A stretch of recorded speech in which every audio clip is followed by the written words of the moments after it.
IVF ఒక అధునాతన సంతానోత్పత్తి చికిత్స. అనేక దంపతులకు తల్లిదండ్రులు కావాలనే వారి కలను నెరవేర్చుకోవడానికి సహాయపడుతుంది. ఈ రోజే ఓఎస్ఎస్ ఫర్టిలిటీని సందర్శించండి. 100 రోజుల్లో అమలు చేస్తామన్న గ్యారెంటీలను ఇప్పటికీ అమలు చేయట్లేదని పదే పదే హరీష్ రావు కాంగ్రెస్ ప్రభుత్వంపై విమర్శలు చేయడంతో మంత్రి కోమటిరెడ్డి వెంకటరెడ్డి అడ్డు తగిలారు. హరీష్ రావు దగ్గర సబ్జెక్ట్ లేదని ఎద్దేవా చేశారు. దీంతో హరీష్ రావు సైతం కోమటిరెడ్డిపై సెటైర్స్ వేశారు. బీఆర్ఎస్ హయాంలో హరీష్ రావు ఓ డమ్మీ మంత్రి అని కామెంట్ చేశారు. దీంతో రేవంత్ ని గతంలో ఏమన్నారంటూ కోమటిరెడ్డిని ప్రశ్నించారు హరీష్ రావు. హరీష్ రావు గారు మాట్లాడిందంతా కూడా సభని తప్పుతో పట్టించేదిగా.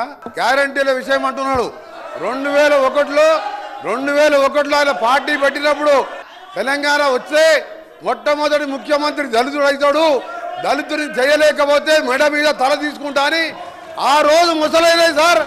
అబద్ధాలు అంటే వీలై, గ్యారంటీలు అంటే వీలై. ఇవాళ హరీష్ రావు గారు మాట్లాడితే సార్ ఇవాళ దయ్యాలు వేదాలు వెళ్తున్నాయి.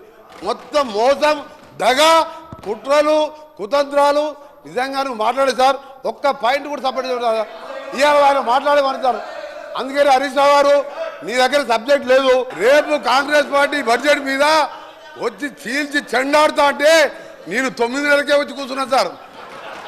ఇక చీల్చి చెండాడుతలేవని ఏం చెండాడు సార్. ఆయన వచ్చే మొగలు లేక ఈయనను పంపించిండు. ఇప్పుడు నేను కోమటిరెడ్డి గారికి ఘాటుగా సమాధానం చెప్పగలుగుతా. ఆయనకేమో హాఫ్ నాలెడ్జ్. ఇప్పుడు ఆయన ఏం మాట్లాడిండు? Half knowledge. హాఫ్ నాలెడ్జ్ కాదు సార్, ఆకారం పెరిగింది చెప్పి అసలు నాలెడ్జే లేదని. ఆకారం పెరిగింది. ఆయన నాలెడ్జ్ ఎక్కడ సార్? ఆయన ఒక డమ్మీ మినిస్టర్, ఆయన డమ్మీ అల్లుడు. ఆయనకు హాఫ్ నాలెడ్జ్ కాదు, ఆకారం పెరగానే సరిపోదు, బుద్ధి ఉండాలి. దళితుడు ముఖ్యమంత్రి అన్నాడా లేడా? మీ మామ అన్నాడా లేడా? తప్పు చెప్పు, మీ మామ అన్నాడా లేడా?